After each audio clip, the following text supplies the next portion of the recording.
Hey guys, hang in there 1 second.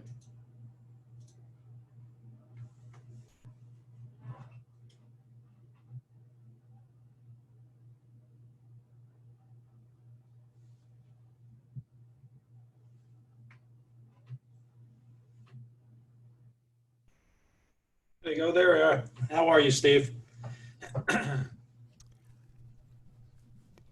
Hey guys, Hey, Neil. How are you? I'm doing good. How about yourself? Steve, you got to unmute yourself. Oh, I'm not. How am I There we doing, Neil? go. I'm in the middle of moving my office, which is an absolute freaking nightmare. Congratulations. Enjoy the move. Guys, Yeah. hey Neil, how are you, buddy? Good, Steve. How are you? Doing good, man. Just trying to mitigate loss out here in my state. It's been a shit show for 2 weeks, man. I've had to walk 20 salons now, 21 to be exact, through shutting their doors and liquidating. It's such a Oh, gee. Really? Just such a farce, man. It's crazy. It's sad, really sad. they're putting them out of business. Yeah, You know? it's tough, and I'll be speaking tonight a lot about the grassroots movement we've got going out here to save salons, and just trying to give people some steps that they could take to be prepared in the event that their state is shut down a second time, so they can at least Yeah. learn from the petri dish that we've been put into. Nice being a lab rat. Yeah, yeah, and there's no cheese at the end No. of any of those tunnels, bro. At There least not any yet. any idea how long they're going to keep them closed? Uh, Governor has not said anything yet. We're lobbying hard. Um, we've got an in with the economic development manager for Mayor Garcetti. We meet with him at the end of the week. We've gathered a ton of data to present, not only for LA constituents, but also statewide. And through our dear friend Patty Schmucker. I don't know if you guys know Yeah, I Patty. know Patty. Yep. So she's when Gerard Scarpese, myself, and Ward Bassett got on and did a live on Hairbrain last Friday, 2 Fridays ago now, and then went on Ward's page last Monday. Patty was watching, so she reached out to me and said, I called the guy and told him you guys have data, and he said we need specific LA salons because Garcetti's going to want to know about his constituents first and Yeah. the statewide numbers. So we've gathered about 9 salons so far, really great data, and then we've got, and I'll share the numbers when we go live. We've got some really great data that we've gathered that pretty much is irrefutable to the fact of how much safer salon environments are because of what we're doing. And we're going to present that to Garcetti's office at the end of the week. So I mean, we're hoping that will that the data and that the amount of tax revenue that is being represented for the city of LA by those salons being closed, and also the subtle hint that we will also go to the polls and maybe vote against you. We're hoping that information, Neil, can assuage the mayor to then step up in his jurisdiction of the state, but also step up with Newsom and at least start to put some pressure on to get us reopened again. Because literally every day out here, it's getting wilder and wilder. August 11th, we're gonna have hundreds of stylists converge and surround the state capitol with mannequin heads and tripods and masks and just cut hair. And the masks are going to say, "Save our salons." I mean, we're just doing we're literally pulling every freaking rabbit out of every hat we can find right now, Man, it's one thing to fight a pandemic, but this stuff is it's crazy. I mean, hearing places close and and salons are not the problem. No, we're It's just not. not the problem. We're not, 516,310 guests were served by 7,341 stylists that we got data from in the 6 weeks that we were open before we got shut down again, and only 16 positive cases. That's a 0.00029% infection rate. We're not the fucking problem, period. Yeah. I'm not saying there's not salons out there that aren't doing what they should be doing, because there are, of course, everywhere there are. But pretty much that data right there en masse pretty much shows you our commitment to do the right thing. And when you take 516,310 and you divide it out over 6 weeks and 7,341 stylists, that's an average of 12 guests a week. I mean, it's pretty solid data that we have right there. We stepped it up a notch for the LA data, and we asked potential lost revenue. We asked what your annual revenue is, so we can then present to the mayor, all right, here's a business that's doing $2 million a year. 25% of that is your revenue in tax dollars that go into the coffers of the city of LA. So yeah, keep that shut down for as long as you need to. It's going to have a massive impact. So I'm going to be working on that spreadsheet tomorrow, where I'm literally gathering all that data and then taking the amount, and for each business looking at what that tax percentage is. So then they can actually see how much they're going to be losing, and hopefully that lost tax revenue is going to send a message to the politicians, because that's something that they obviously care a crap ton about. A bit. Oh yeah. So Derek, Andrew, James, appreciate the platform to talk about Cali tonight once we get going, guys. Really do. Andrew, Sure. James. Hey, Neil. What's happening, guys? Glad you have your mask with you, Andrew. You like that, huh? You New York guys. Hey, Patty.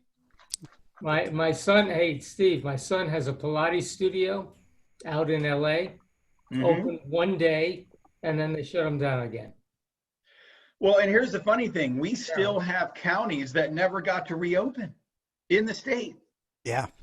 There's still counties here that have been shut down since mid-March. Haven't even been able to reopen. These guys, It's they're a bunch of total. Yeah, I talked to Carrie Bennett. Guys, we are live on Facebook right now also, just to give you a heads up. Welcome everybody to Zoom. Welcome everybody on Facebook. We're going to get started in about 10 minutes. I was talking to Carrie. Carrie Bennett last April. Yeah. We're talking about, PPPs and EDIL loans and whatnot. And I go, so when do you think you're going to be able to open? This is in April. Yeah. And she goes, they're saying it may be July or August. And I go, come on, you got to be kidding me. I mean, it's ridiculous. It's just It really and is. she's cutting hair on the sidewalk. Oh, Wow, yeah. that's safe. No, that's not great. at all. And I mean, it's 95 degrees to 100 degrees in the Inland Empire, and you also have salons that are just not even following the guidelines. They're just choosing to stay open and go under the radar and hope they don't get caught and get the $5,000 fine and license issues, just because it's either that or they close their doors. So it's a dreadful, unprecedented situation. I never thought I'd live to see the day where I'd be spending a good amount of my daily time just being an activist at this point, trying to just, just continue to get the message out there and keep people focused on trying to put pressure on their local officials, sorry guys, it's been a long day, their local officials, so. We got it, Steve. Yeah. So, I'm gonna definitely kind of share some stuff that once we get started, I hope people listen and write notes, so that if it comes in somebody else's state, people are just being immediately activated and a little less reactive than we were out here, and no fault to any of us, No playbook. It's being written as we speak, right? It really is. Yeah, well, as fast as you write it, it gets torn up. No doubt. Yeah. Wonder what tomorrow's playbook is going to look like. Hey, you got to do got to do the best you can. That's all you can do. Man. Amen. Steve, from what I'm understanding, the at least from what my son is telling me about the studios, the fitness studio, the mandates are so vague. I mean, there's not a lot of teeth to them, but people are fearful of taking a move and opening up.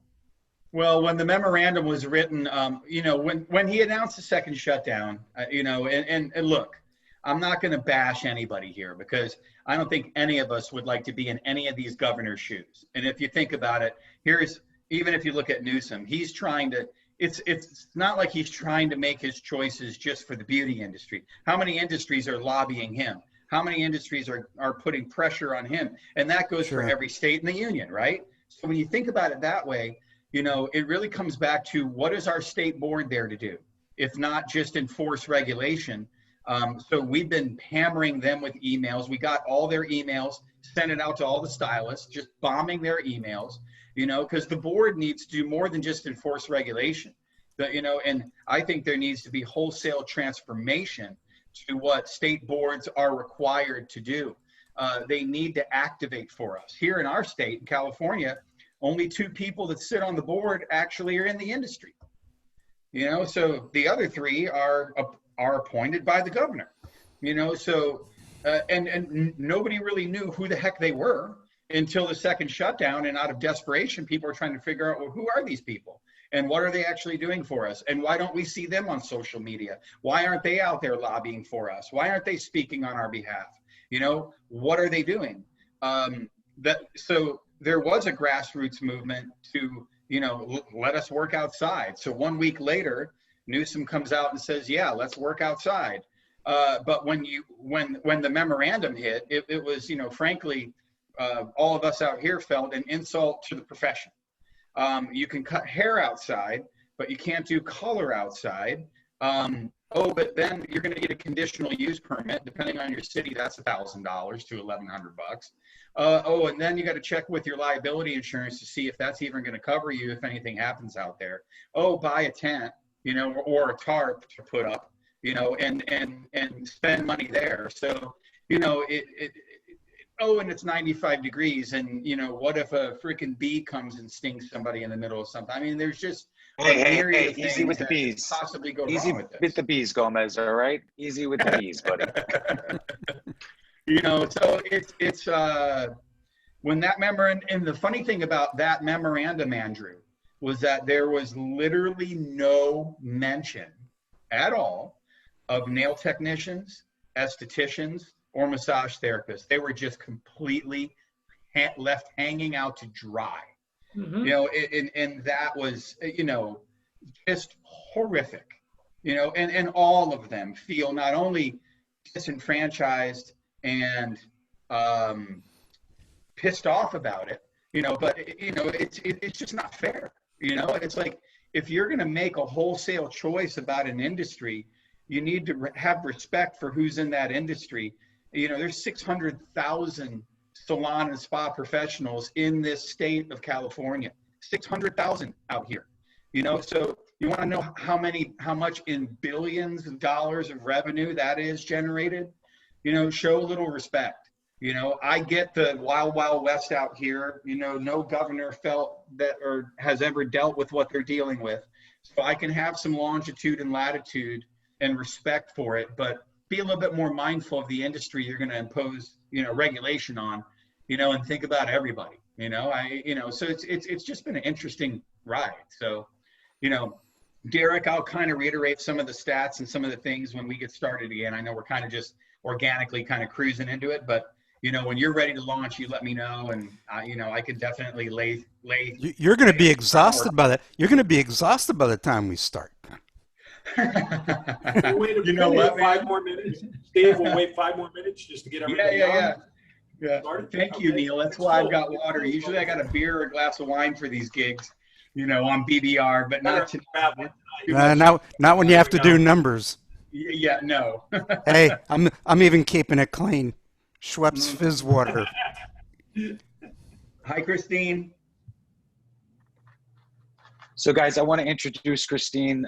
Christine is another salon owner here in New Jersey, in Bergen County. Hi, she was everyone. kind enough to.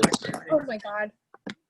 she was kind enough to invite me into a call. She runs the New Jersey Spa and Salon Coalition group that's on Facebook, and her and I had a great call this afternoon with State Board directly. So a lot of regulatory attorneys and the deputy to the governor, and a lot of really, it was just a great call. They actually asked for a lot of our feedback. So she'll talk a little bit about that at some point as well. That's what's up right there. That's being out in front. Exactly what every state needs to be doing right now. People need to be picking up the phone and figuring out who they need to connect with. So Yes. if the hammer falls, there's avenues of communication, and there's representation for us, which I think is awesome. Good on you, Christine. Love Hell to yeah. hear that. It doesn't hurt to have a big mouth, right? No one on here has one. Okay. I could speak for James, Andrew, myself, and Derek. We all sat in Neil's classes and learned how to get the big mouth from him. It's his fault. Hey, Ready to glad learn how to get bigger, man. glad I led the charge. Amen, Listen, brother. I haven't compromised since, Neil. That was the last time I ever compromised, was when I was in your class. My Yeah, wife I'm is in just- the Facebook. Is ask my Angela wife, she's on in the Facebook iPad group. right now? Yeah. Neil and I shared so many training rooms in our day. I'm just amazed we didn't blow the roof off the place with our loud mouths. It's not know- hurting now. Exactly. Oh, man. Hey, how you guys doing in New York City, Andrew? Well, we're open. We're open. And it's not easy. No, it's a journey, man. That's for Not sure. a lot of clients around. You Yeah, know, I heard, I've got a salon in Brooklyn. They had a surge, and then they've just been kind of coming down. But that's been pretty much everywhere. there Yeah. are, Yeah, that's everywhere, right? if you look The at fear Manhattan, factor.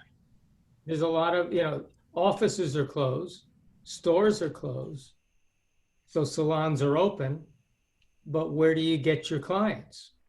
I mean, so many of them are not neighborhood salons that we're talking about. They're business district salons.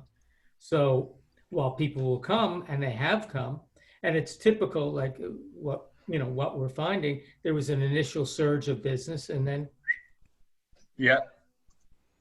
What's up, Oscar? See that you're on here, man. Yeah, and everybody's getting their ass kicked, that's for sure. But skincare is not open yet. That's what, 5 months now for skincare in New York? What is that? Oscar was saying skincare in New York is hasn't even been allowed to be open yet. No. So that's what, almost 5 months now for that industry in the state of New York and in the city? Yeah, Crazy. makes no Crazy sense. bill, man. And I don't know about the city's numbers, but the state's numbers are a hell of a lot better. Well, they should be because you have more, community, local businesses. Yeah. More I can tell you, if you come to New York, there's no tourism, zero. Every hotel is shut down. Basically every office building is shut down. You go to Rockefeller Center, there's no people. The major stores are shut down. Yeah. So there's no people in the street. There's no life. Literally. Yeah, it's a shame. Yeah. So, we're kind of down on our knees a little bit Well, on the ropes. I've got some good ideas later, man. So you guys ready to get started? James, are we waiting on anybody else? No, Bella's in the chat now. I apologize in advance, guys. I'm having some Zoom-related issues, so I'm in Plan B. So you're going to get stuck with my Kermit the Frog green, but figures we posted about Cookie Monster. So let's start the ball rolling. Ready to go? Okay, let me get everything recording here. Good. Facebook's live. Okay, welcome to BBR episode 61, and welcome everybody tonight to our esteemed guest, especially our esteemed guest. I can't speak today. Been a long day. Got some great panelists on tonight. Talk about some information on dealing with COVID, closings, reopenings, contingency plans, all those great things. And with that, I'm going to kick it over to my co-host, James Alba, and we'll get started. What's going on, guys? So obviously, welcome to. I can't believe it's 61 already, Derek. It's pretty crazy. But we thought it was kind of important. I know Neil has been a kind of a voice in coming up with a plan to deal with the pandemic within your salon and different protocols for your staff and clients. Steve has been doing a great job with trying to help our California salons, and Christine, our friend from New Jersey, that's on as well, that got me the hookup with State Board today. It's important because I feel like, we all came together as a community when this all started, and then pockets started to open and things got a little bit crazy. But if places in the East, like New Jersey, are not looking at salons in California and saying, what happens if that happens to us?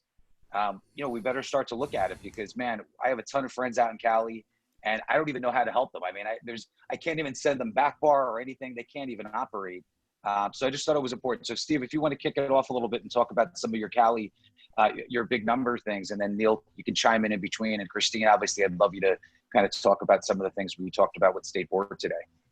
Sure. So first of all, guys, thanks again for having me. I really appreciate when we put the call out to get some help and kind of come on a national platform like this and share the data that we're gathering here in California.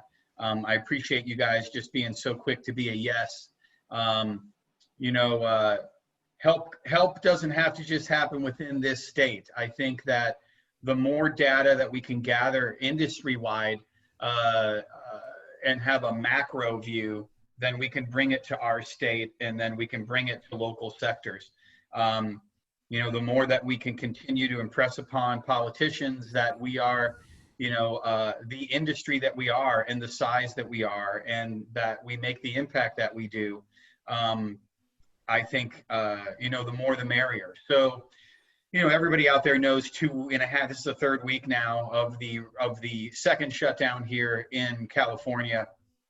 And, lots of reaction, lots of chaos that first week, lots of lobbying. People were lobbying to let us work outside. Then a week later, the governor listened and created a memorandum to allow us to work outside out here.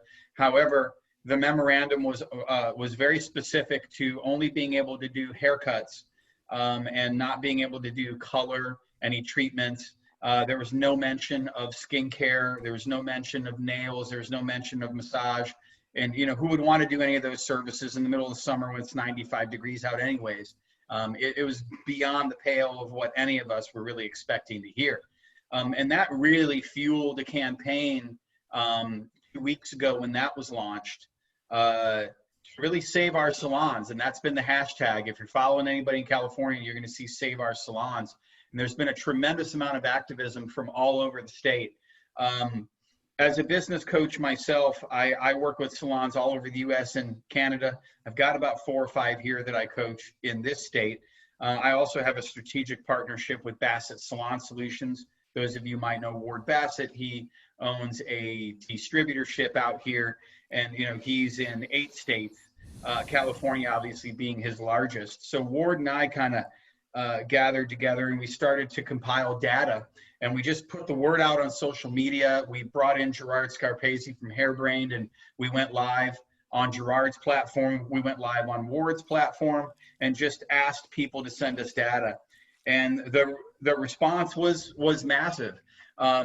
We had 7,341 stylists in the state of California send us data for the 6 weeks that they were open before being shut down. And the data that they sent was very telling. 516,310 guests were served by those 7,341 stylists.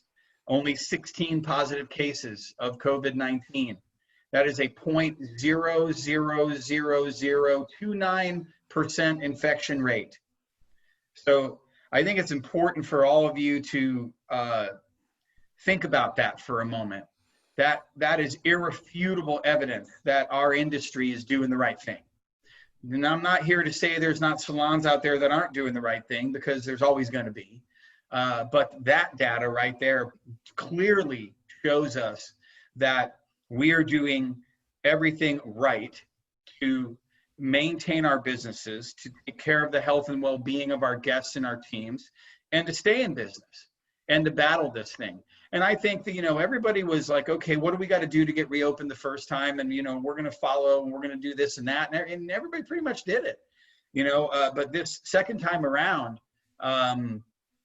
it's a totally different ballgame. And when we got that data and we put it out there and we shared that data, that really emboldened people statewide. We got the PBA involved, and I think it's important for everybody to be connected to that association. There's advocates. There's 2 advocates per state. So you need to know who they are. You can reach out, go to the Professional Beauty Association, find out who is advocating on your behalf in your state, to your state board and to your state government. It's important to know that and be in connection with them and say hello and build a relationship now, to be out in front of that. So we have the PBA that's lobbying in Sacramento on Capitol Hill on our behalf. Hundreds of stylists are going to show up August 11th with tripods and mannequin heads and masks on and cut hair surrounding the state capitol on August 11th. We're bombarding the email addresses of the state board members in our state, asking for help. We didn't even know. Here's the funny part. Nobody really even knew who's on the state board, so only this second shutdown caused a lot of us to really investigate, like who are they and what are they actually doing? And really in our state, they are an enforcement board. They're not really a board lobbying on the behalf of us. They're not there to really support us. But the interesting thing is, the governor, one guy dealing with a zillion different industries, all coming at him, that he's trying to regulate and make these decisions in real time with no playbook for how to handle this. It's almost an impossible and insane task for any of these governors to deal with. So who's he connecting with? The state board to make these choices to shut an industry down or not. So we're actively engaged in communicating with the board and saying, what are you going to do to help us? Because we went live and got active, a friend in the industry who's been in the industry for many years, Patty Schmucker, amazing lady, that a lot of us here that are on now know. She reached out last week, and we've been gathering data for the last 7 days for her because she's connected with the economic development manager of the city of LA. He works directly with Mayor Garcetti, and they've asked for specific data from us. They want our statewide data that we have, but they really want LA constituents. So we've prepared, we've got that data, and we're presenting later this week that information. I'm going to be getting it to Patty tomorrow. So we're going to be speaking with the mayor's office. And our hope there is that the mayor can see the data and see how safe we are and make a choice for LA County and the city of LA, but also share that data and use his credibility with Governor Newsom. And we hope that if we can get a voice like that could make an impact for us. But I mean, literally, that's what we're doing right now. We're just, it's grassroots activism. It's us having a voice. It's us saying this can't happen. All across the state of California, in cities across the state of California, stylists and technicians are out picketing in front of town halls on our behalf. I mean, it's literally come to that now. That's where we are. We're picketing on our behalf, holding up signs. We're putting it out live so it can go viral day after day after day, with no guarantee that any of this is going to make a damn bit of difference either. We don't know, but it's all we can do. So I'm going to share a list of things that we recommend that you gather. Every salon owner and spa owner that's listening to this or will listen to this, have your data ready at a moment's notice and continue to track it weekly so that you have your running totals, so you know exactly what you've been doing. So you've heard me share a few things. Number one, how many guests you've seen since you reopened. Number two, how many stylists or technicians work for you. Number three, have you had any positive cases? of COVID-19. Next, you need to look at your safety. And have a bulleted list of all the safety guidelines that you've been following, how much you've spent on PPE, because that's a significant amount of money that you're bearing additional costs to run and operate your business to manage all the guidelines that you've been licensed to do anyways. Any lost revenue that you can expect if you close again. We've been gathering that for our LA presentation. If you look at weekly revenue that you're generating and then you start looking for every week you're closed, how much that means to your business. Lost revenue is key. The mayor's office wanted annual revenue. Go back to 2019, see where your annual revenue was. Have that data and be ready to present it. That's going to be a powerful number because politicians are worried about tax revenue. They always want to see that tax revenue. So if you can show them how much money you've been generating and what your annual revenue looks like, they're going to immediately say, oh, well, 25% of that is blah, blah, blah, goes towards us type of thing. Your annual guest count. If you're a rental business, what are you losing in rental income by not being open? So get your data together and just be prepared that if you are in a place, if your state goes the way California has, and you get shut down again, that you've been tracking your data and you know your numbers. It's also critical, again, that you know who is advocating for you and you're connected with them. If there are city, because like, for example, a real good friend of mine, Kim Creekmore, she started the Salon Professionals of San Diego group. So I'm on her group. I'm on a lot of other statewide groups. Loving the California flag. Thank you, James, for repping. That's awesome, homie. Love it. So, hey, Steve, quickly, I just bumped James up to the admin because we're getting hit with the edge of the hurricane here, and I may lose power. So I promoted him up to take over the. Cool. And you stay safe over there, Holmes. You stay safe, Derek.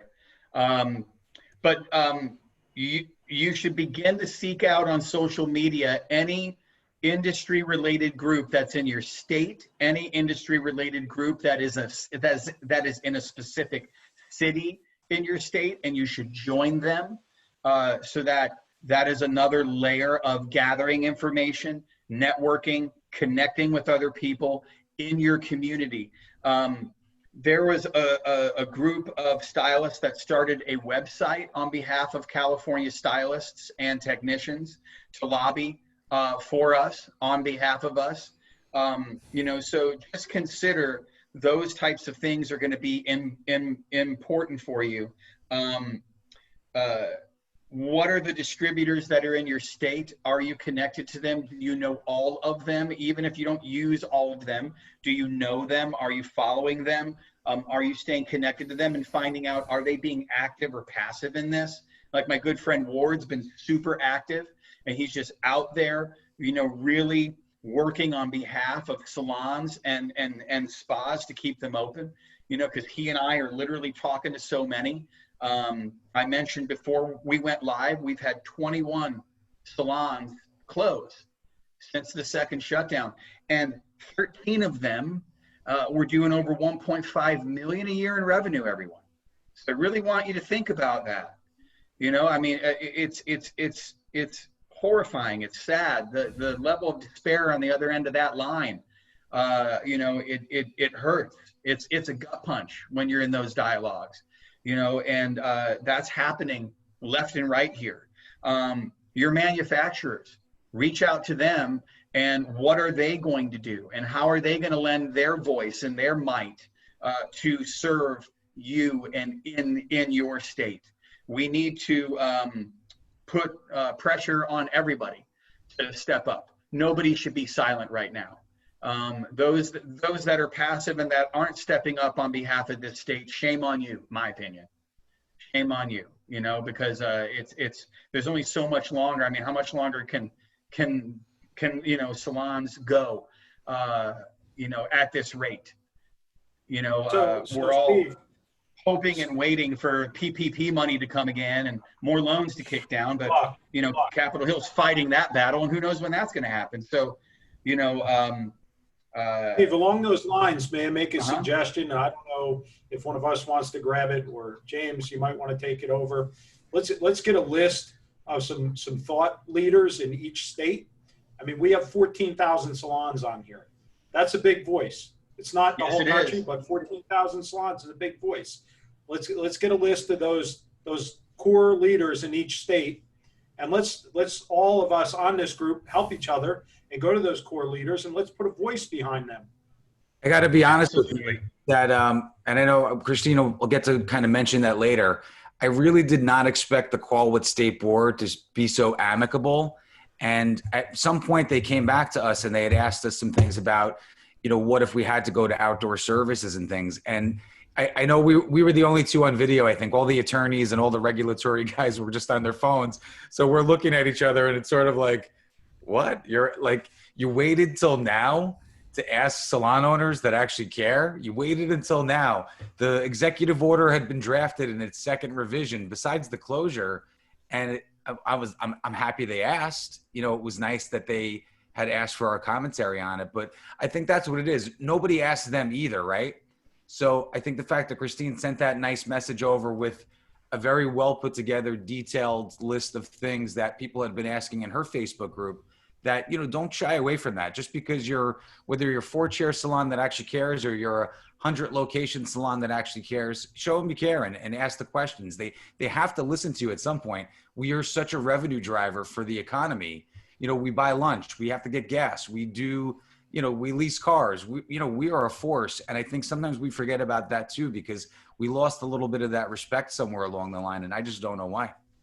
And I appreciate you saying that, James. And that's what every state should be doing to be preemptive, is to be in those types of dialogues and to be fighting on our behalf. And even if you're not in California, you might know somebody who is. So please share this information with them.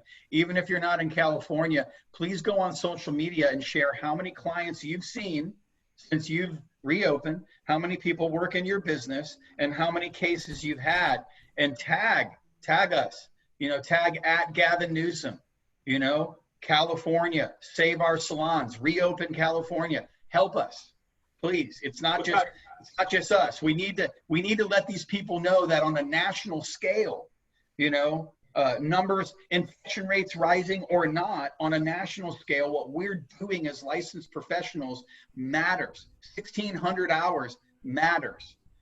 All the education that we've provided our industry, all of us know, to get reopened, so we're all doing the right thing. That matters. So please, I'm pleading on behalf of everybody here in California, to everybody out there, please just go crazy for us on social media. Help us. We need it. We really do. Hey, Steve. We literally need to do it in every state, and here's why. We hear governors all over right now, and we have kind of a bigger pulse, right? A lot of us know a lot of other, Neil, especially you, right? We know what's going on in other states, and a lot of these governors are very close to doing rollbacks into phase 1, which puts us back to ground zero again. And we, as a voice for the industry, if we get that list of people who want to be the out front people in each one of those states, then all of us as a group, and I'll donate my time, I'm sure every one of these panelists will, we can get a state representative on at the same time, put them in the middle of one of these webinars and say, this is the voice of the community, and here's what we can do with that list of our, look, salons were, there's a reason it's a red and white barber pole out front, right? And we've carried on that training in those 1,600 hours. Some states are 2,200 hours. It takes less time to be a cop. Not knocking cops, but that's how much training is put behind this.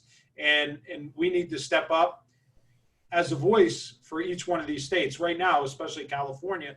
And Steve, I have financial interest in California. One of my salons was there, and I have clients out there that I coach also. So, it hurts all the way around, but California, unfortunately, was the first one for one of these governors to just squash without listening. Correct. Hey, Steve, do you have any hashtags? I'd love to post. My friend Gloria, I have a really nice little crew of Stavina salons that are just good friends that we see each other all over the globe, typically at least once a year, the craziest of places. So we still kept up a monthly meeting just to catch up and BS. We're missing each other because we were in Iceland last year, and we'd be getting prepped to go to Brooklyn next year for the reopening of the new headquarters in New York. But Lori had mentioned something about taking the photo of the empty chair and using, can you that was a campaign that Robert Cromians put out last week. And then on Saturday, salons all over the state of California took to their social media and took pictures of their empty stations and tagged Gavin Newsom, tagged their mayors, hashtag Save Our Salons, Reopen California. You know, so that was a really great campaign. But if you want to know some of the hashtags, Save Our Salons is one of them. Let me just go back to a few more here. Reopen California. We are the beauty industry. like that. That's another one. I got a few more here for you. There we go. Is the PBA or anything that has a little more of a national presence using anyone specifically? The PBA is literally advocating Sacramento. They're using Save Our Salons. They're also using Reopen California hashtag. And they're literally, there's links, and I'll email the links over to you, Derek, and you can kind of put it out there, or James, whoever, to everybody here, that people can go on and then have their voice heard. So the PBA is being very active. There's another federation here, the Professional Beauty Federation of California. They're involved. They're also lobbying. Reopen California is another one. Hairdressing is not a crime. At Gavin Newsom, at CA Governor. Those are the big ones. But Reopen California, Save Our Salons, at Gavin Newsom, at CA Governor, at California Governor. Those are the two ats and the two hashtags. Share your numbers. Pour it in. The more the merrier. Because we really need to help. Because I have to be honest with you, we've done, 61 or 63. We don't know. We argue about whether the first calls count or not. But literally hundreds of hours, and that doesn't count salon owners that have contacted us or people in our group to ask for help during this closure. But I may get myself in trouble for it, but at least I have you guys to all back me up. The PBA was kind of silent in a lot of this during this beginning of the closure. So, we're members of the PBA. We've been advocates for the PBA. We've worked with their disaster relief fund multiple times through hurricanes and mudslides in California and wildfires in California directly. But I'm glad that they're chiming in now, because I feel like some of these groups that were supposed to be advocates for us in the beauty industry sort of went on vacation, and they were doing Lion King and Tiger King at home too, like some of our staff was. And I'm glad finally everybody's unifying. But I hope a group like this with the BBR and having you guys on, that we were able to sort of collectively, look at what we've accomplished. Christine, do you think you ever would have got a call with the state board where they actually asked you for a second call, right? Never. They were very, my mind was blown. It's still blown. It was such a crazy experience. And really what we found was that they needed our information. They had no other source of information, and we were it. And we didn't know that either going into it until they were like, thank you. And we're like, what? Like we thought we were like approaching it as like, almost like, these are our grievances, fix it. It wasn't really like that. They were very open about it. And that just goes to show that like, maybe there's a lot of other states and state boards that just don't know what our struggles are. So it's very, very important to get in touch with these people. Absolutely. Hey, Steve, quick question. How about folks like, because you mentioned Robert Cromians, who's been affiliated with Paul Mitchell. How about those guys? That's where the money's at. That's where the leverage is at. Well, it really is. And I kind of mentioned that earlier to everybody, be reaching out to your manufacturers and ask them how they're going to jump into the fray and help. I have a partnership with Lanza Healing Hair Care, and the owner has been very active. He's been working a lot behind the scenes to help me connect with people that I need to connect to, which has been awesome. And he's gotten me directly connected to people in the massive distribution juggernaut companies that are out there that I needed to talk to immediately and get on the phone right away with.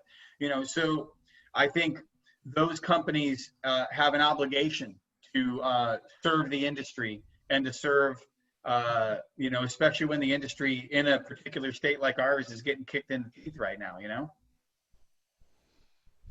I definitely believe that. Neil, what are your thoughts, man? You've been around a lot of blocks, but I know this is such a different block. None of us have ever seen it. Well, the one thing that we've been hammering away at since last March when this thing started was, you got to control what you can control, and you got to be prepared.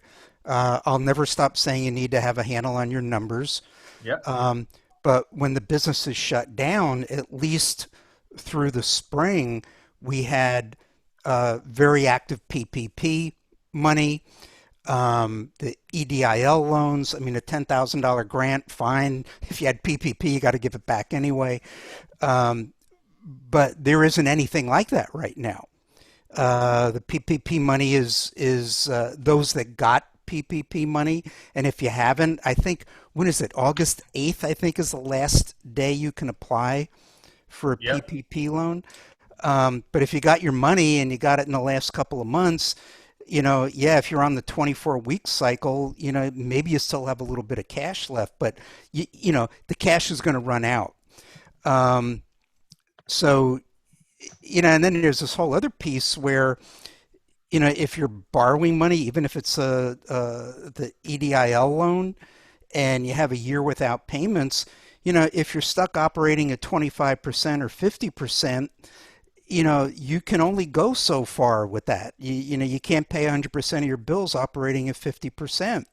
And you got to look at your pricing. I know we argue with people about pricing, and they go, I want to take care of my customer. Well, you're not charging enough to cover your nut.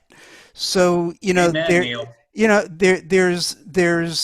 some fundamental changes that need to take place, but that first piece is what I spent my career doing, and it's get in freaking touch with your business and understand the reality that you're working in, and especially your financial reality. And because if you shut down, you got to live on borrowed money. There may not be any more PPP money.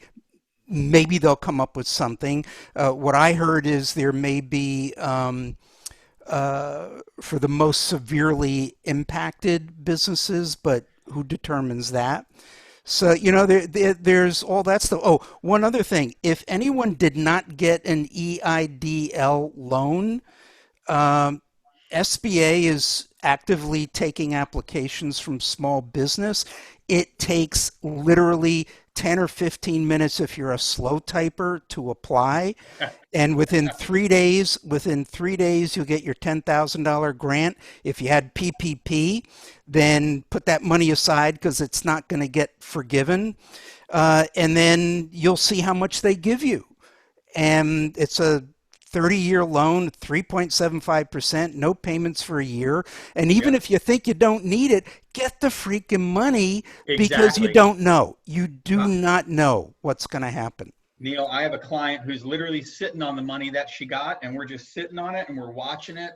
And if we need it, then it's there. If we don't, we send it back. Hey, I got it sitting there, and I didn't need it, but I don't know what's going to happen, and neither do anybody else.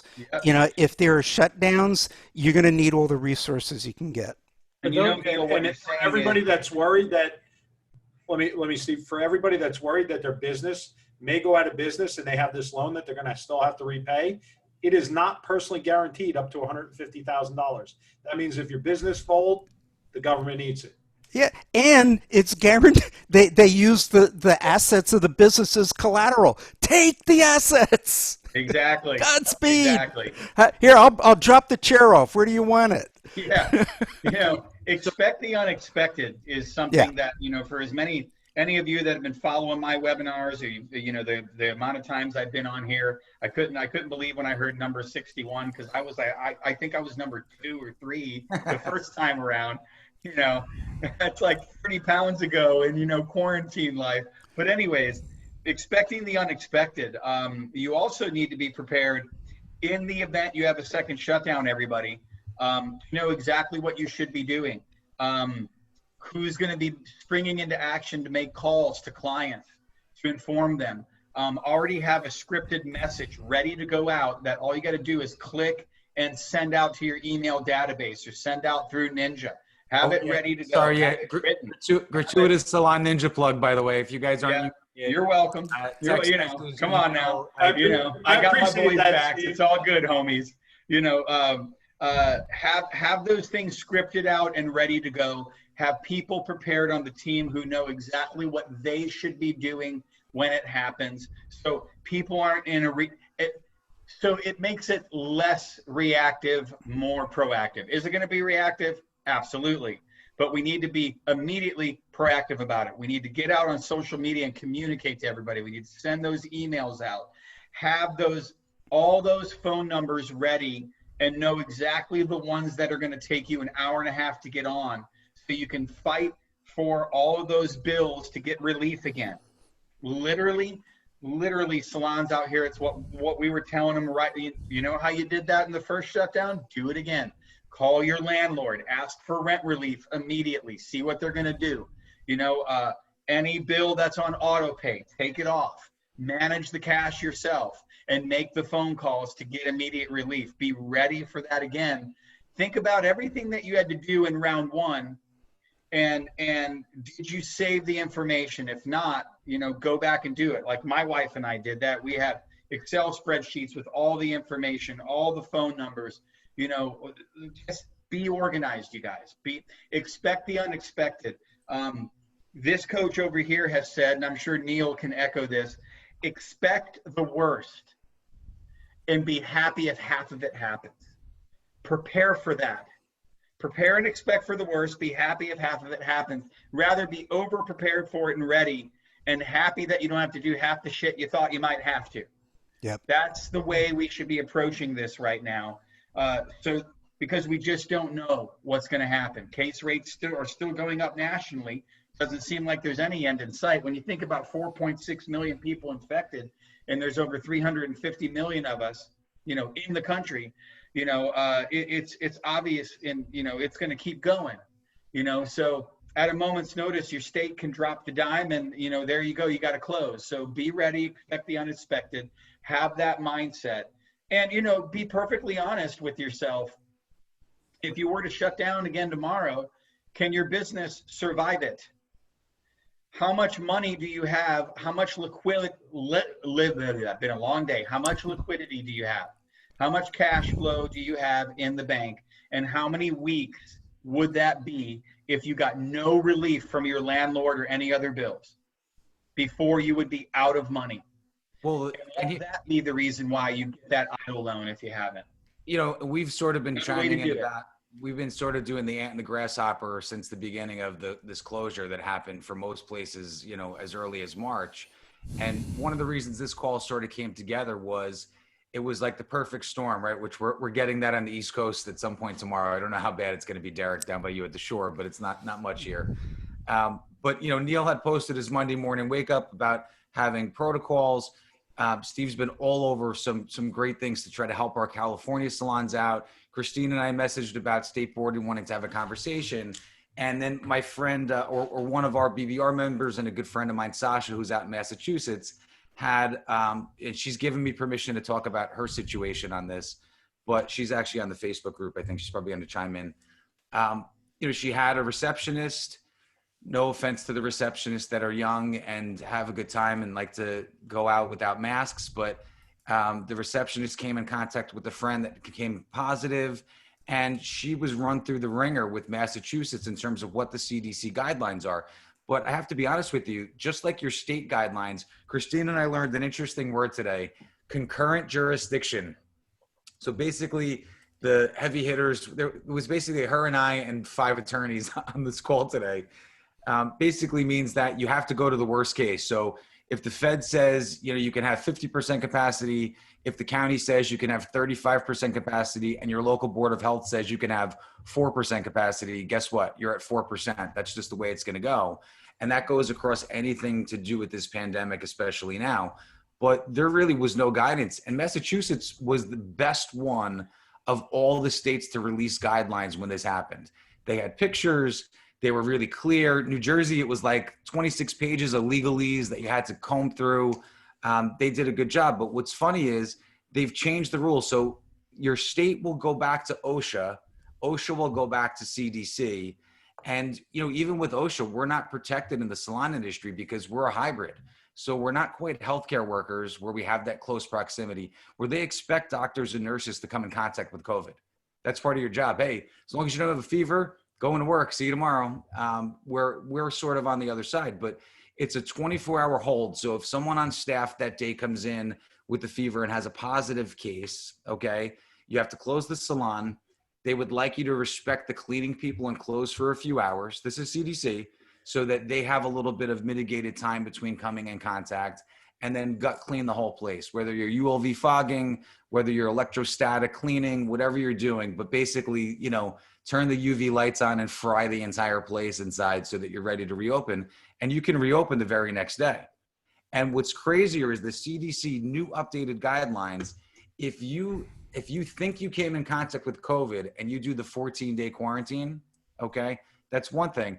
If you actually get COVID and then you become fever-free without any fever-reducing medication, and it's only 10 days, you can go back to work. So you can actually go back to work faster if you actually had COVID and have no fever than if you decided to self-quarantine because you think maybe you came in contact. So, the information is just all over the place. But that's why, listen, know your numbers, protocols. We've done this. We got stuck in March getting screwed by this whole thing that we didn't create. So now if you didn't do your numbers this weekend, it's a great weekend to do numbers, right? As a matter of fact, is it National Numbers Weekend, Neil and Steve? Sure. It's always, National it's Numbers Day. every weekend. Every day. Every week. day. Hey, listen, I'm gonna post in the BBR. If you want to be fancy, I got a great Manhattan recipe for you. You can sit outside. If you want to go nice and sunny, I got a great margarita recipe that you put fresh jalapenos in.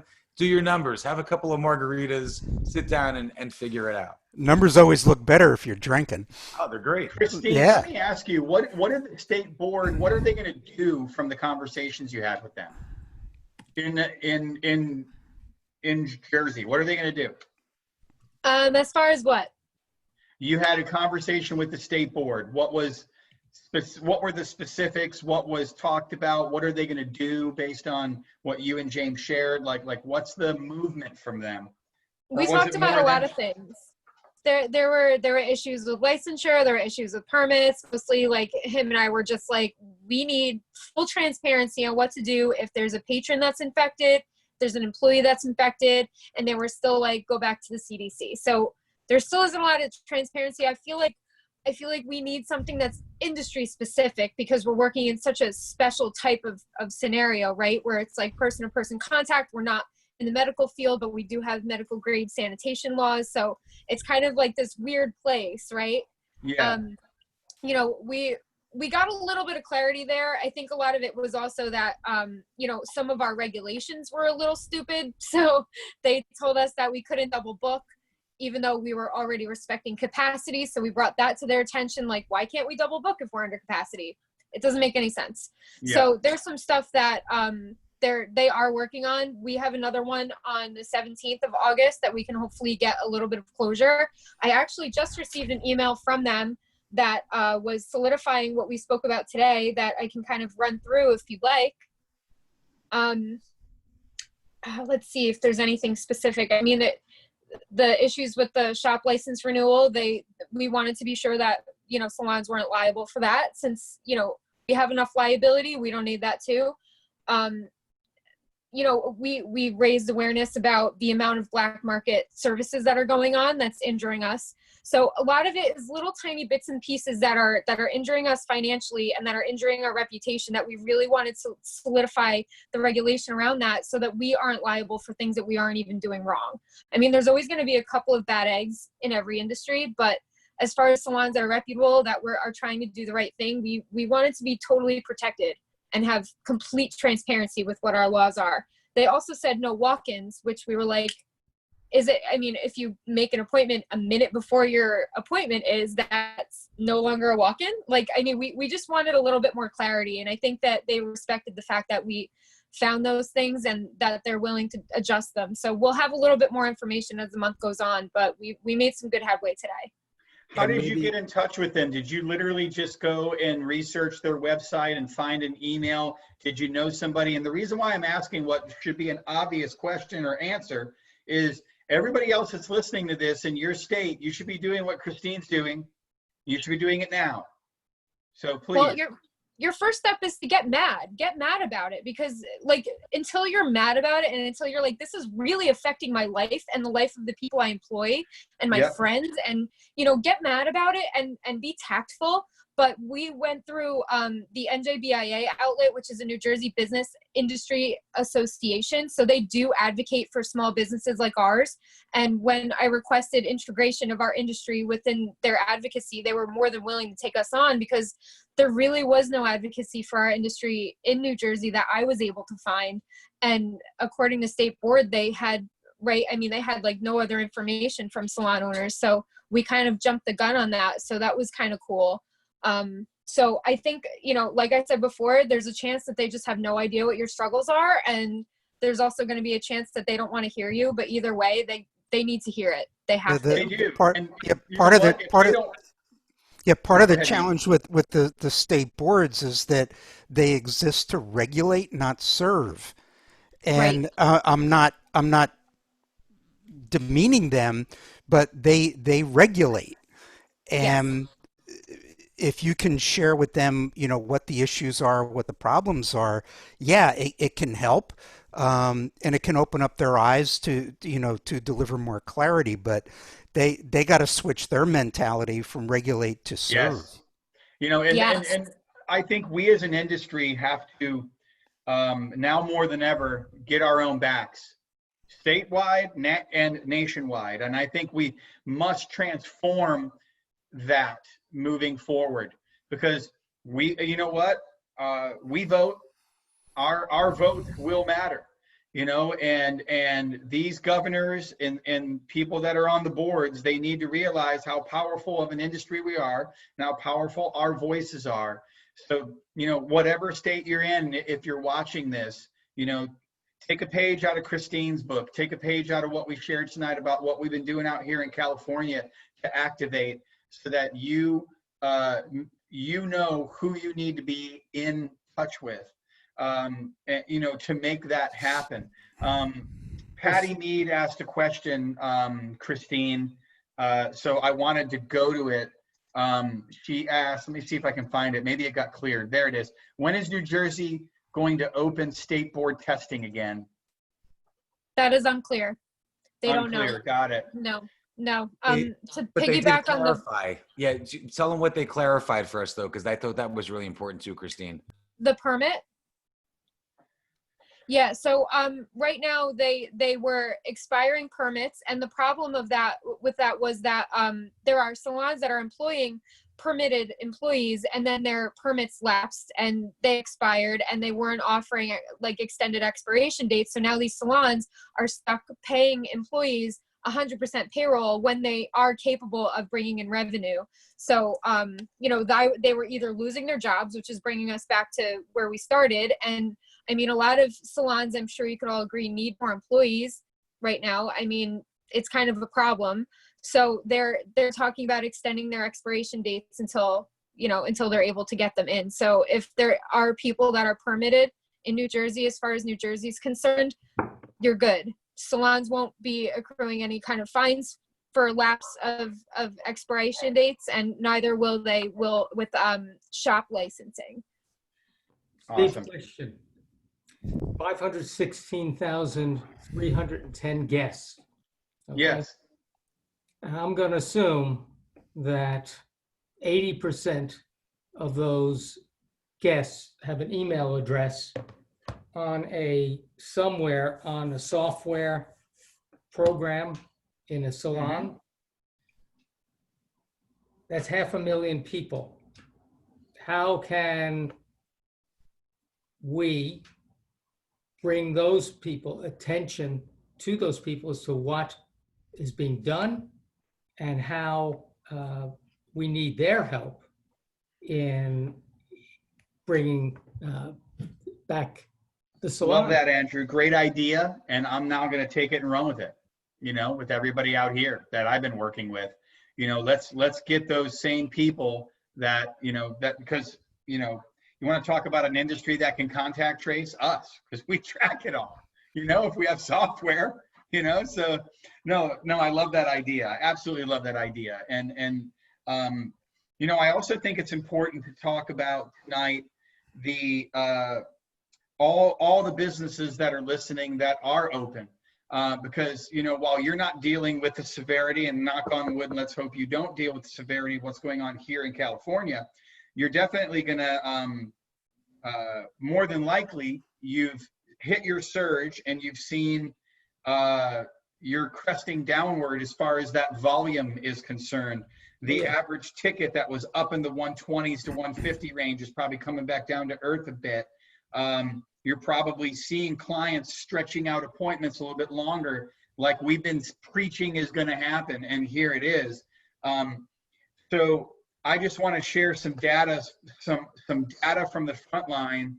And I know Neil's going to love this, and really urge all of you to do something that we should be doing anyways. COVID, no COVID, quarantine, no quarantine.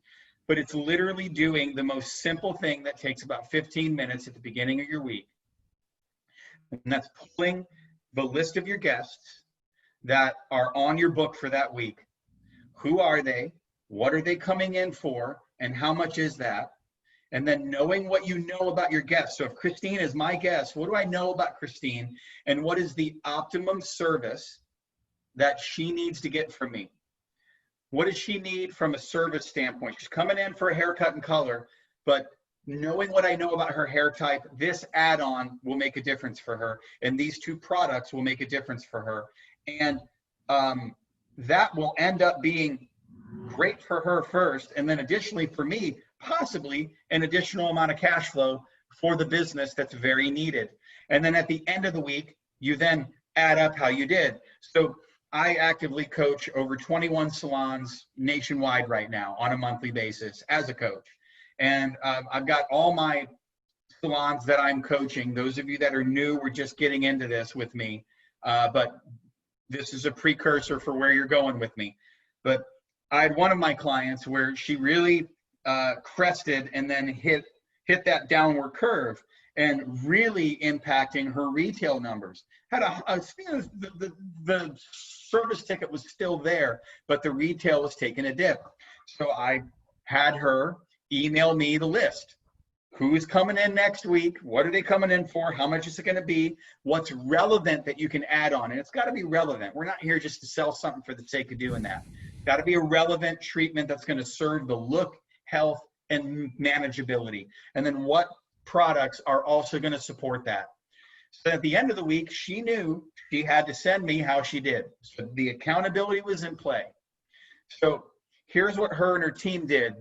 $2,720 schedule. They did $5,931 in service. 17, it's my client alone, 17 out of 20 of the clients that she saw added on, and 18 out of 20 added on retail. So 17 out of 20, 85% service, 18 out of 20 retail. Her retail business, 38.27% retail to service percentage last week. So I'm just here to urge all of you to be thinking about your guests, taking 15 to 20 minutes and creating a plan before your week begins. And then every day, just look at what the plan is and get yourself re-presence to it. And when I asked Judy, I was like, all right, was it any harder for you? She said, absolutely not. In fact, it's what I needed. I needed to be disciplined. I needed to think about them before they came in. It had me be more grounded, more confident, more ready. So I urge all of you to be doing those things right now, because the additional cash flow is there if we take the time to think and get organized and make the recommendations. But most importantly, like my numbers nerd Neil and I, fellow numbers nerd, will tell you, track the heck out of it. Create rewards. Incentivize your team for the people that do the most add-ons in service, that do the most add-ons in retail. She found additional cash flow for herself. She found, most importantly, a spring in her step, which is the best thing. Not only the additional needed cash flow, but that spring in your step. Neil, I know you're my numbers guy like me. Anything to add to that? I know you probably do something very similar to what I just Yeah, my Monday morning wake up today was on no more missed opportunities. And, the clients that go to checkout without a retail recommendation, clients that come in that don't have a real consultation, clients that come in and there's no effort, all the people fill orders, client booked a haircut, that's what they're going to get. The pre-book, all these pieces are elements that they're opportunities that slip through the cracks. And to make it through this, there's no more missed opportunities. And that takes leadership, and that takes controlling your company and leading your people to a better place, leading them through this, not just, oh, gee, the books are kind of full, or we need more. I mean, understand what you do need. And like you said, look at the book at the beginning of the week and, what's the potential there. But you gotta know that every week. You gotta know it every Amen. month. And you gotta make sure that that whatever your goal is, it's at least a little bit more than break even. It kind of makes the business worthwhile. Yeah. Just go. And if you know what break even is, then we all need to have a conversation. Yeah. And, but really, guys, Steve, make a plan. It's not hard Yeah. to do. And Steve, I'll be honest with you. How can we call ourselves professional but not do something like that? That's what we must do as professionals. And every guest deserves that. If all we're doing is what's on the books, we're meeting their expectation. But is that what we're here for? Or are we here to exceed it? And now more than ever, the guest deserves that from us.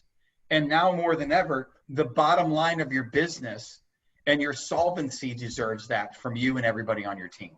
Yeah, and don't be an order taker, be a profit maker, right? Because that's the difference. And one of the things, Steve, I've been getting this a lot in the last 2 weeks as a coach, is the whole Madison Reed thing. It's back on the table again, right? They're still selling a color kit every 7 seconds. You guys know your client, what Neil just said. Don't miss the opportunities here. Create your own Madison Reed inside of your business. If you're not doing that, you're missing a whole bunch of money, because here's what's going on. Our clients are afraid, thanks to the media. Our clients are looking at us and they're like, you know what? I'm going to push my color appointment off to 12 weeks. Well, guess what? If you could get them a Madison Reed color kit, or in your case, a blah, blah, blah salon color kit to their house, personalized with a video consultation through Zoom like we're doing right now, guess what? You don't have to discount. You can charge full price. And you're servicing a client and building loyalty at the same time. And I'm going to circle back around to something Neil said earlier about raising your prices, because I know all of us, have been advocating, right? And I just want to remind you of this, everyone. If you have guests that are willing to come in and give you a $20, $25 tip after quarantine, then obviously they can spend another $10 or $15 on the service.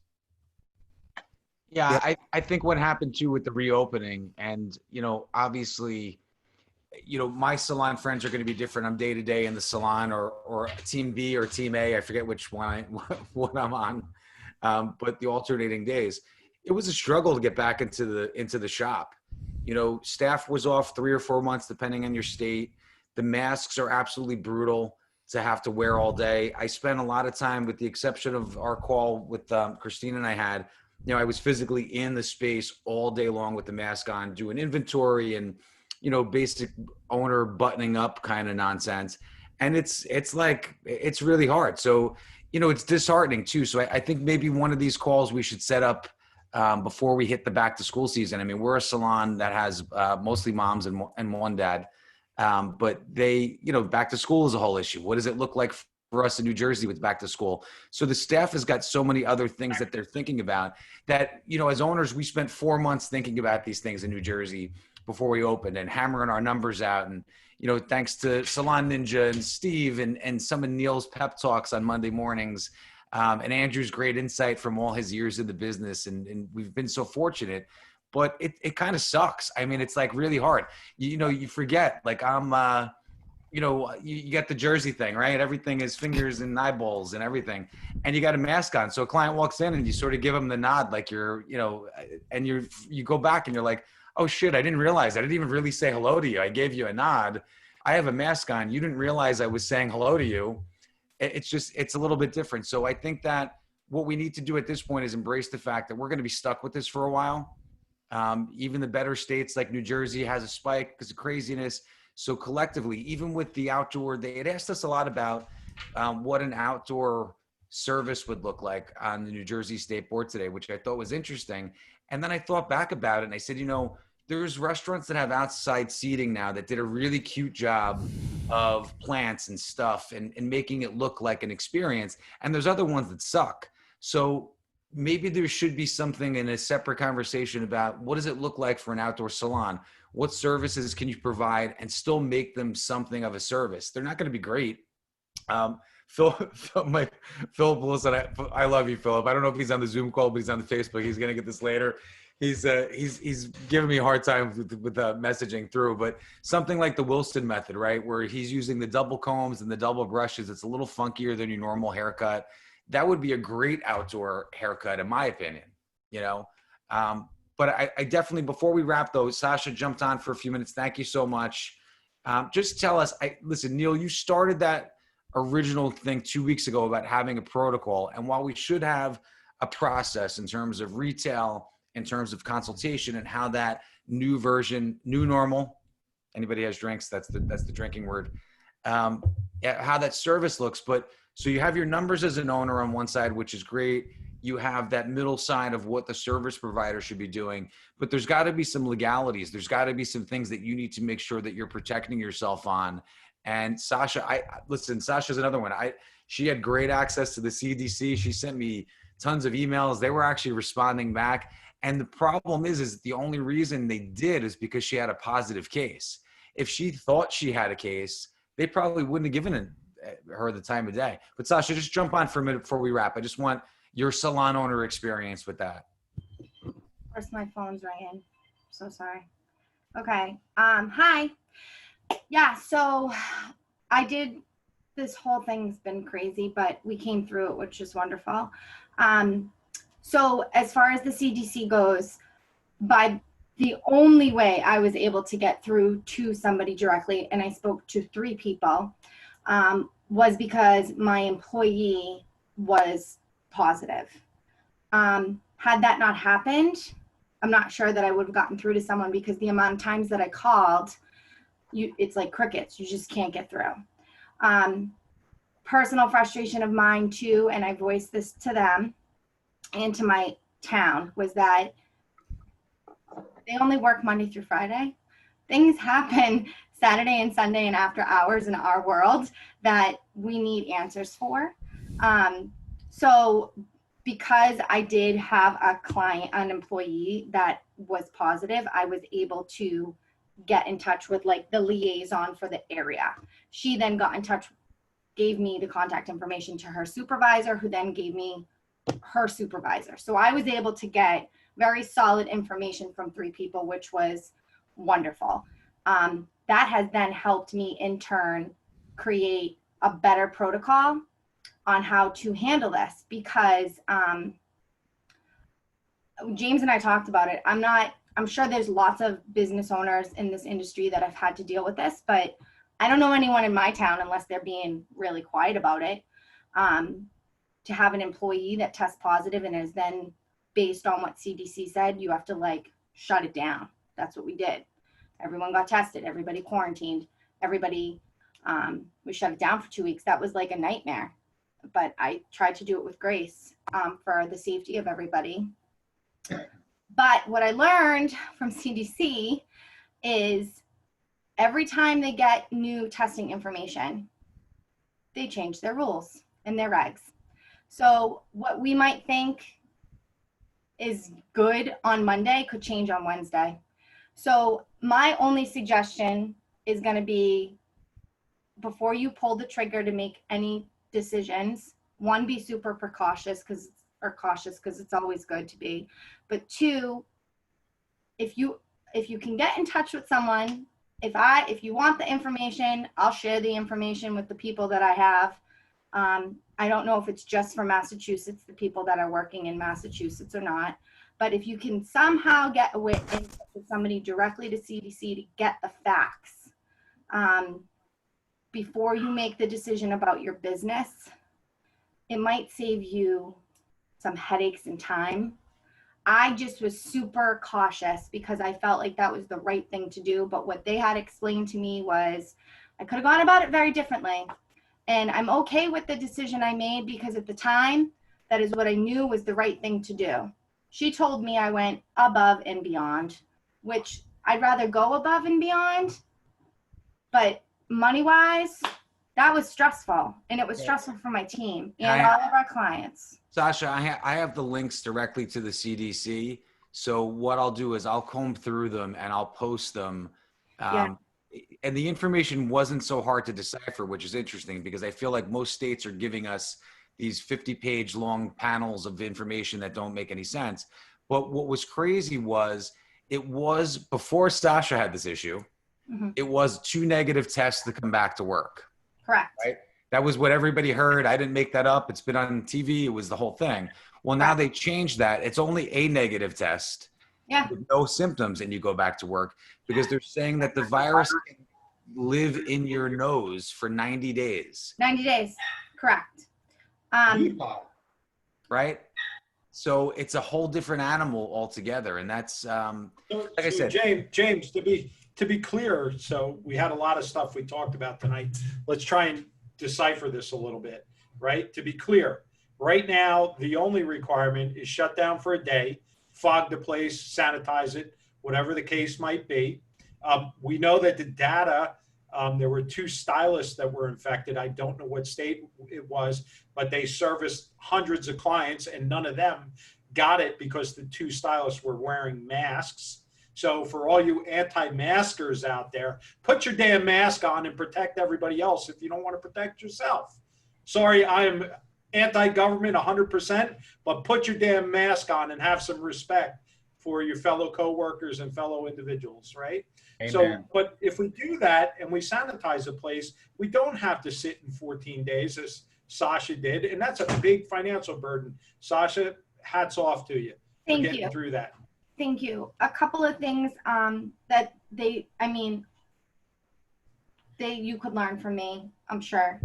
What the CDC woman told me, if your employee tests positive, that employee, get them out. They go in quarantine. That's who needs to get out of the building. You shut down your day, you disinfect. You can wait as little as 24 hours or up to 72 hours to reopen. I treated everyone like we're going to just be extra careful, like I said, and everyone did 14 days. My clients were appreciative of that. My team was appreciative of that because we were all like nervous and scared in a sense, but didn't have to happen for financial reasons. Derek, what you said, yes, hands down. I called all of the clients that were in the salon. No one has tested positive from exposure. None of my other team had got it. So masks, yes, they're working. Hands down, they're working. So everybody put your masks on. James and Derek, I had somebody on a Salon Owner Mastermind group thread ask, I'm struggling to keep my team inspired right now. Do you have any ideas? And I promised them that I'd throw a few their way live tonight. And they had never even known that there was a beauty business reset to watch, which just goes to show you, just goes to show you. But I wanted to throw a few out there, and I think if I get the juices flowing, I'm sure James and Andrew and Neil might know of some stuff too, everybody here. But, if you're struggling to keep your team inspired, or if you have team members out there that are struggling themselves with being in this new normal, I think the first thing that you have to do as a leader is go back to ask yourself how accessible you are. Because if you're busy and you just got back to being busy again behind the chair in a treatment room, and you're not accessible to lead, guide, mentor, and coach people, then the first step you have to take is that you need to look at, okay, I need to get a couple hours a day back of my time where I can be accessible. I could be checking in with people. I could be on the floor. And in order for me to do that, I need to take a couple clients a day and move them to other people. And I need to start doing that immediately so that I have more time, because my business and my team need me now more than ever. So every owner on here, you were probably listening to these broadcasts when we were all shut down, and you were hearing us preach that you should be doing it. If you haven't, make sure you do that. Your business needs your time. Your team needs your time. The other thing is, be compassionate. Notice how you relate to things, but just because you relate to it one way doesn't mean that James or Neil are going to relate to it that way. So it's not, as a leader, it's not about how you see the playing field. It's about asking your team how they see the playing field. It's about stopping and putting your hand on a shoulder and, saying, hey, how are you? And, proverbially, social distance, thank you very much. The proverbial hand on the shoulder. How are you? What do you need from me? How can I support you? What are you challenged with? These are all critical questions to engage people on your team and listen to what they say. You can run contests and you can have incentives, and those things are great, and they do give a boost, but it's not a forever boost. It's comes and goes. So I think the biggest thing that we can practice now more than ever is empathy and listening and giving our business more time. So that Steve, with that, you can listen. Yeah, I just got to jump in. This is something I've been dealing with a lot in coaching calls. Yep. Man, the owner's really stressed out. Man, there's a weight on him. And what I got to say is Steve nailed it just now, because he said you got to take that time out, right, to reset yourself. And you got to allow your team to do that also, right? We lead by example. And if our example is constant pressure and we run around with our hands in the air, then that's what the staff is going to feel, right? We have to teach our staff right now, as we said in the Marines, embrace the suck, okay? I know that's a funny term, but it sucks, but we will get through this. So we got to celebrate the little moments and pull ourselves as a team tightly right now to get through this shitty period. And that's just the way it is. There's no magical secret around it. We have to embrace what's going on, but celebrate the little moments together, especially as a leader. Amen. And, I want to remind everybody, and I don't know where they go to get this stuff. Maybe James or Derek knows, but a couple BBRs ago, I offered up my how to replace a day spreadsheet, and also the reflection form, two very important systems that can help you. So they're there somewhere in the ethers there for free to grab. If you work with Neil, he has a ton of systems as well. But grab the things that can help you gather data and know how to replace yourself and not feel like you're going to lose money, because you don't have to.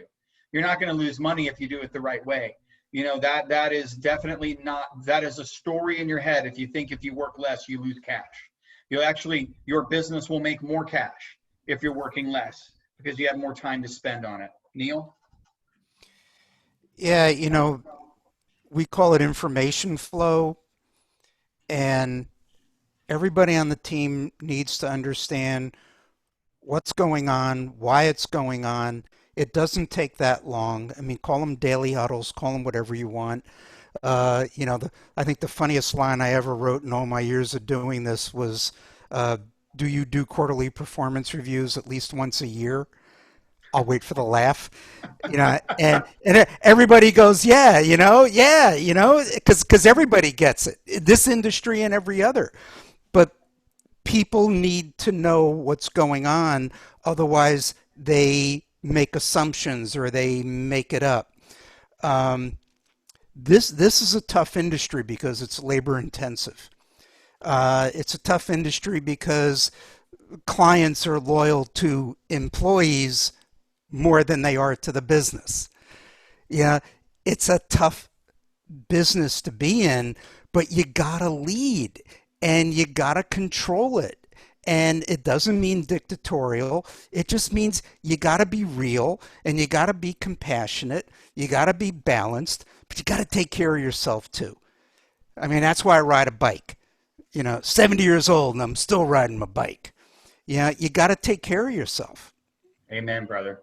Amen to that. I'll dip into two things. Self-care is really important. So encourage your people to take good care of themselves. Hydration, stretching, meditation. Really encourage all those things so they show up better and calmer. And to Neil's point, totally agree with you, man. And remember, you can't control people. You can only control yourself and the system. And because when you try to control people, they get it and they move away from you, as opposed to where you want them to come is towards you and towards the dream. So, Andrew, I don't know if anybody, is any salon owners out there might need to do this, but I know our good friend Mary Wilson, she leads amazing yoga sessions. So maybe consider bringing in Mary to do a Zoom where she leads your team through a yoga session or some breath work to help just redirect those toxins and get them the hell out. Those things go a long way in being mindful and really taking care of yourself. If Mary's, I hope by now Mary's charging for that, because she definitely deserves to get something for her time for doing those things. I'll let Mary talk about that, when she chimes in here, if she's still on. But little things like that can go a long way. Know what your favorite snacks are for each team member and buy them. Have little things like that. Leave little notes for your team members. If you see people grinding and working hard, write them a handwritten note, a card. Little things like that are always going to go a long way. This new normal is going to be normal for a long time to come. So as a leader of your business, you just got to be out in front and thinking of the small things that you can do on the daily, on the weekly, to really let your team know that you're present to them and what they're going through. And that you reach out to people like us to do the same, so that you get people and coaches like Neil and myself and Derek and James and Patty, who's on here, and Oscar, who's on here. We're here to help you. We're here to listen and support you and to give you different ways of thinking and different things to do, so that you're taking positive steps and you're redirecting all the anxiety and all that energy into reflection and action. Yeah, I would recommend that when you're setting up in the morning, your mindset with the numbers, etc., you think very consciously and intentionally about one person that you can bring a smile to their face, drop a positive little text or a note to, and it should be one of your team members. Why not? And two guys, things. One of them. Andrew, Go ahead, Eric. Go ahead, Derek. And actually, this is for all the panelists right now. It's kind of an open question. Neil, Steve, especially the two of you, because I know you both coach a lot of people. One of the issues I'm having, or not, I'm not having, but one of the issues I'm coaching through is my younger staff is going out partying every night without doing protection and all those things, right? I see Sasha just like, huge issue right now, right? That they're not the younger crowd is not respecting some of this stuff. And then they're bringing it back into our salon environment. Very tough thing to get through right now. So I would ask our panelists just for a quick comment. I know this is dragging on, but I'd like to get some of this stuff out there that people are asking. Steve, you want to, or actually Neil, you want to comment to that first? Yeah, those are choices people make, no matter, what age they are. And again, this is, it's part of understanding what protocols you have, and by protocol, I mean you need to be able to educate your team about the choices that they're making and also what the consequences can be. There was one person on our Facebook discussion group that said, "Oh my God, I had an employee say she's going to visit someone in a hot spot, and when she returns, she's coming back to work." And the guy goes, "You can't come back to work. You got to quarantine for 2 weeks or come back with a test." She goes, "If you're telling me I can't come back to work, you got to pay me." And it gets so absurd where, selfishness, you can call it whatever you want, but as the leader of your company, you need to educate your team about your recommendations on, hey, this is what you choose. If you want to go party or go to the beach or go wherever you're going to go and you're going to be around other people and then you're going to come back to work, you're endangering You the are. team. It's just not responsible. Yeah, and you're endangering the client. But you've got to be able to communicate that, and it could cost them their job. Correct. And people, oh yeah, but I don't want to lose anybody. They don't care. Let me ask you this though. Those Neil. are choices. Let me ask you this. With that, so say like theft, right? If you said certain things that you weren't going to stand for as a company, if somebody stole from you, Yeah. if they were your biggest biller or whatever it was, you would let them go. When it becomes an issue of something health related like this, where it's going to affect your clients and whatever team they're on and the business in general, do you think there's a hard line in the sand on that, where it's like, hey, listen, I can't follow you around with the camera all day on what you do, but if I find out and you're not honest with me, like you're going to be let go. Like, is that a fireable offense? It's something. First of all, this is not an issue of, is my unemployment going to go up if I let them go? That argument's out the window. But if an employee disrespects the team and the clients at the expense of the team and the clients, to be, that selfish, then you've got to do, just like Sasha made the decision to close her business down because she wanted to do the right thing. She found out she didn't have to shut it down for so long. And Sasha, I really respect you for what you did, because you're never wrong doing the right thing. And Correct. If the right thing means you have someone on your team that is willing to put the team in danger, then you got a leadership decision to make. I mean, I have one of our clients told me just the other day, had an employee that said she was exposed and she's going to self-quarantine for 14 days. She finds out she was on vacation. She went away somewhere, not with the company anymore. I mean, all that crap is going to happen in business. It comes with the territory. But when it comes to the health of people, then you've got to make the right decisions. I have an employee who needed to go to Pittsburgh. We're out of Connecticut, and she needed to go to Pittsburgh to help a friend that was having a baby. And I said, fine, go to Pittsburgh, but when you come home, you gotta self-quarantine for 14 days. My director of education and our director of finance, they happen to be married. They were from Erie, Pennsylvania. They've been living here for a year. They went home to see family in end of June. And I said, when you come back, self-quarantine. I mean, they can still do their work. I mean, it's different than in a salon, but, we don't take chances. 70 years old, I don't want to be exposed to this stuff. I don't want anybody else being exposed to it. And I'll make the hard choices. And that's what we teach our clients to do.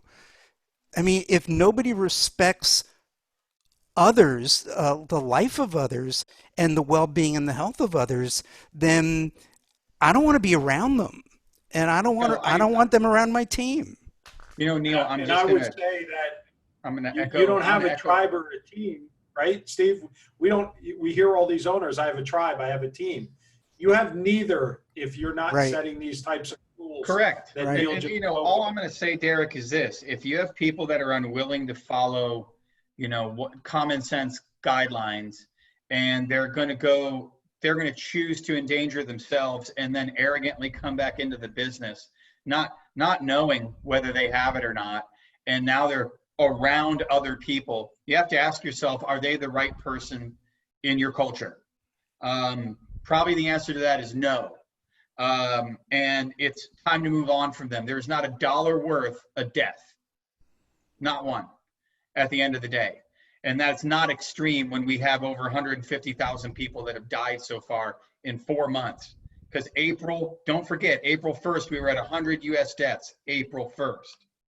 Over 150 deaths in 4 calendar months because of this virus.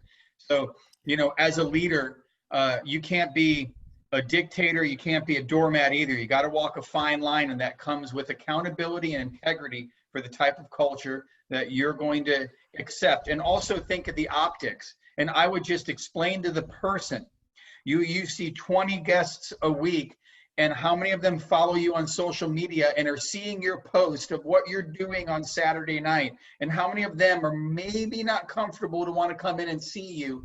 And you know what? That reflects on you. That reflects on the name that's on the top of this building, you know, and it's just not going to happen anymore, you know? So, you know, Since I this think you gotta thing, make a stand. yeah, It's like since what the, Stephen Statland has been writing throughout this, and I love what you've been writing, Stephen. You know, like, if people aren't on board with where we're going now more than ever, you know, have the conversations, give them the chance to redirect how they're thinking and relating to things. But at the end of the day, if they're not, it's time to move on. You don't have the time or the luxury, because we are in the battle of our lives right now. The battle of our lives. You know, Steve, I want to say thank you, because what you just said, you gave a good plug to Gino Stamporo is going to be on in a few weeks. We haven't ironed out the Monday yet, but that's his class. Don't be a dictator or a doormat. It's his new CD. It's his new CD set, or you could get it on VHS, unless the collective group of people on the BBR can upgrade Gino's technology to something a little more digital. But it's going to be really hard. I gotta wrap myself. I gotta jump. Yeah. Does he have it on? Does he have on an 8-track? Yeah. You know what? That Super would 8. be worth a lot of cash there, Andrew. I would pay money for a Gino 8-track. That's for sure. he takes Facebook his film and holds it in front of a light. Everybody on Facebook, bombard us with the hearts and likes, please. This great panel and all these awesome people that were just giving up the love. If you can do that for us right now, we love the hearts and the likes, please. Thanks, everybody. You guys were great tonight. James, Thanks for if you having wouldn't mind, me, guys. share, James, share your email quickly so everybody can start organizing their states. you, Hashtag Save Our Christine. Salons. I like that. You guys can email me at info@thesalonmovement.com. I'll post it up in the BBR group as well. This is a starter call. Overall, there's some great ideas and some great things that we're working on. We hope to sort of break some of this out in parts. I definitely want to thank Christine and Sasha for being on. Neil, thank you as always. Yeah, Christine definitely. was Thank you, actually everybody. great. Steven, Thank you. Steven, I can't wait to have a beer with Steven. And I'm gonna ride my bike up to Neil at some point. He's not that far from us here. All right. In North Jersey. You better have some strong ass legs to go all the way up there. I'm just gonna drive there. I'm just trying to make the 7-year-old guy Exactly. feel good. And but- please, Put his again, bike help on the roof. California, everybody. Please help California. Hashtag Save Our Salons. Hashtag Reopen California. At Gavin Newsom. At CA Governor. Please get your data and send it. Let them know around the nation that we are an industry that is organized, galvanized, and doing shit right. Please help. Thank you so much. Keep up the good work, Steve. Thanks, you. brother. I appreciate it. everybody. Thanks, everybody. Have a great evening, and thanks everybody for participating. See you next Monday on the BBR. Take Thanks, care. guys.